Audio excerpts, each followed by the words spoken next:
Hello everyone, welcome to cook some magic.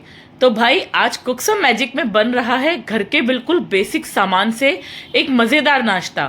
जब भी आपको कुछ समझ में ना आया ना कि आज नाश्ते में क्या बनाना चाहिए, तो ये वाली रेसिपी जरूर से ट्राई करना। चलिए वीडियो स्टार्ट करते हैं। तो यहाँ मैंने ये 6 ब्रेड स्लाइस लिए हैं। ये मैंने लिए हैं ब्राउन ब्रेड के स्लाइस। अगर आप ब्राउन ब्रेड यूज करना नहीं चाहो तो व्हाइट वाला ब्रेड भी यूज कर सकते हो। अब हमें क्या करना है, अब हमें ना इनके छोटे छोटे पीस करने हैं। तो मैंने ये कैंची यूज करी है। बस इस तरीके से ये साइड पे रखते हैं और दो दो ब्रेड यूज करेंगे हम। बस इस तरीके से इसके लंबे स्लाइस निकालते हैं और फिर साथ में इस तरीके से छोटे छोटे स्लाइस करेंगे। बस इस तरीके से सारी ब्रेड के जो है स्लाइस करके तैयार करने हैं। बिल्कुल रफली, जरूरी नहीं है स्क्वायर पीस में ही काटना है, आपकी मर्जी है, ट्राइंगल जैसे मर्जी। ये देखिए सारी ब्रेड के जो है मैंने पीसेस करके तैयार कर लिए हैं, बिल्कुल बढ़िया से एकदम। कोई ऐसा पर्टिकुलर शेप हमें काट के तैयार नहीं करना है, बस मैंने छोटे छोटे स्क्वायर पीसेस किए हैं। तो चलिए अब चलते हैं गैस की तरफ। तो ये देखिए यहाँ मैंने ये कढ़ाई ली है और इस कढ़ाई को मैंने गर्म कर लिया है। अब हमें क्या करना है, अब हमें ये सारे ब्रेड पीसेस ना इस कढ़ाई में डाल के इसको बिल्कुल ऐसे ड्राई ही टोस्ट करना है। मतलब कोई बटर या कोई घी, कोई ऑयल वगैरह डालने की जरूरत नहीं है, बस ऐसे ही इनको टोस्ट करना है ताकि इनका थोड़ा मॉइस्चर कम हो जाए। बस इस तरीके से।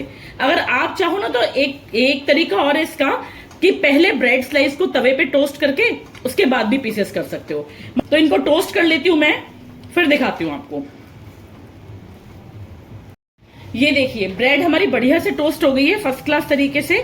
इस तरीके के ब्राउन स्पॉट्स है ना, इस तरीके के ब्राउन स्पॉट्स आ जाने चाहिए बस ब्रेड पे। बस इतने भर तक इसको टोस्ट करना है। अब इसको निकालते हैं साइड पे और लगाते हैं इसमें एक बढ़िया सा तड़का। तो तड़का लगाने के लिए यहां मैंने ली है कढ़ाई और इसमें डाला है मैंने 1 करछी ऑयल। ऑयल की जगह अगर आप घी और बटर यूज करना चाहते हो तो वो भी कर सकते हो। तो अब मैं इसमें डालूंगी 1 चम्मच जीरा, उसके साथ ही डालूंगी इसमें ये 1 पिंच हींग। इसको सौते कर लेते हैं थोड़ा सा जीरे को बढ़िया तरीके से, बस ये जीरा क्रैकल हो जाए इतनी देर। इसके बाद मैं इसमें डालूंगी ये लहसुन, 5 से 7 कलियां लहसुन की लिए मैंने। ये जरूर डालना, इसमें स्किप मत करना, बहुत अच्छा टेस्ट आता है। और साथ ही में डालूंगी मैं ये 2 हरी मिर्च लिए मैंने, इसको भी डाल देती हूँ। अब इनको अच्छे से थोड़ा सा गोल्डन कलर आने तक सेक लेते हैं। ये देखिए लहसुन हमारा बिल्कुल बहुत अच्छे से गोल्डन हो गया है। अब यहां मैंने ना एक बड़ा प्याज लिया है, ये इसमें डाल देती हूँ। प्याज जो है ना हमें थोड़ा अच्छी क्वांटिटी में लेना है। अगर आपके पास छोटे हो तो 2 या 3 यूज कर सकते हो।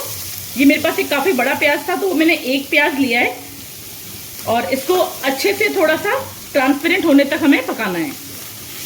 बस सब कुछ हमें मीडियम फ्लेम पे करना है, फुल फ्लेम नहीं करनी है बिल्कुल भी। ये देखो प्याज बढ़िया से बिल्कुल अच्छे से कुक हो चुके हैं। अब इस टाइम पे क्या करूंगी मैं, इस टाइम पे मैंने ये एक शिमला मिर्च ली है और इसको बारीक बारीक काटा है, इसको भी अच्छे से इसके साथ मिक्स कर लूंगी। शिमला मिर्च को हमें पहले नहीं डालना है क्योंकि बहुत ज्यादा सॉफ्ट हो जाएगी तो अच्छी नहीं लगेगी। बस इस तरीके से 1-2 मिनट के लिए शिमला मिर्च को मिक्स कर लेते हैं इसके साथ। अब इसमें डालेंगे हम ये टमाटर। ये मैंने 2 बड़े बड़े टमाटर लिए हैं क्योंकि हमें थोड़ा मसाला ज्यादा रखना है ना, इस वजह से। तो इसको भी डाल देती हूँ इसमें।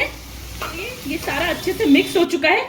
अब लास्ट इंग्रेडिएंट इस पे डालते हैं बढ़िया सा बारीक कटा हरा धनिया। इसको बिल्कुल भी स्किप मत करना, बहुत ही बढ़िया, बहुत ही मजेदार फ्लेवर आता है हरे धनिये का। बिल्कुल घर के बेसिक मसालों से इतनी टेस्टी ये ब्रेड की डिश बन के तैयार हुई है। एकदम क्विक नाश्ता है, आप भी जरूर से बनाइएगा अपने घर में मेरी वीडियो देख करके। अपने फ्रेंड्स को खिलाओ, अपनी फैमिली को खिलाओ और खूब वाहवाही लूटो। अब टमाटर को भी अच्छे से मिक्स कर लेते हैं। बस बिल्कुल बढ़िया से इसको मिक्स कर लेते हैं। अब हम डालेंगे इसमें कुछ मसाले। यहां मैंने ये 1 चम्मच नमक लिया है, ये डाल देती हूं इसमें। और साथ ही साथ इसमें डालेंगे आधा चम्मच हल्दी और उसके साथ ये 1 चम्मच मैंने लाल मिर्च ली है, नॉर्मल वाली, कश्मीरी वाली नहीं है ये। और साथ ही डाला ये 1 चम्मच पिसा हुआ धनिया। ये सारे मसाले डाल के इसको अच्छे से मिक्स कर लेते हैं। ये देखिए ये बढ़िया तरीके से मिक्स हो चुका है। अब हम क्या करेंगे, अब हम ढक के 2 मिनट के लिए कुक होने देंगे। 2 मिनट के इसको कुक होते हुए ये देखो बढ़िया तरीके से बिल्कुल मसाला एकदम रेडी है फर्स्ट क्लास तरीके से। तो चलिए इस मसाले को थोड़ा और चटपटा और मजेदार बनाते हैं। तो यहाँ मैंने ये 1 चम्मच रेड चिली सॉस लिया है, ये डाल देती हूँ इसके अंदर। और साथ ही में मैंने लिया है ये 1 से 2 चम्मच टमेटो केचप, बस ये भी डाल देते हैं इसमें और इसको भी कर लेते हैं मिक्स। बस बिल्कुल भी कुक नहीं करना हमें, इसको मिक्स करने के बाद सिर्फ मिक्स करना है। अब साथ ही में मैं डाल देती हूँ ये जो हमने ब्रेड टोस्ट की थी ना, बस सारी ब्रेड हम इसमें डाल देते हैं, बस ये। अब इसको अच्छे से करते हैं मिक्स, बढ़िया से सारा मसाला ब्रेड पे कोट हो जाए, बस इतने भर तक इसको मिक्स कर लेते हैं। तो ये लीजिए बनके तैयार है हमारा बढ़िया सा ब्रेड का उपमा कहो, ब्रेड का पोहा कहो, छौंकी भी ब्रेड भी कह सकते हो आप, कुछ भी कह सकते हो इसको। बहुत ही टेस्टी नाश्ता बनके तैयार हुआ है। मेरी वीडियो पसंद आई हो तो प्लीज इसको लाइक शेयर करना, मेरे चैनल को सब्सक्राइब करना। मिलते हैं ऐसी ही एक इंटरेस्टिंग वीडियो के साथ, तब तक के लिए thank you so much. Cook some magic.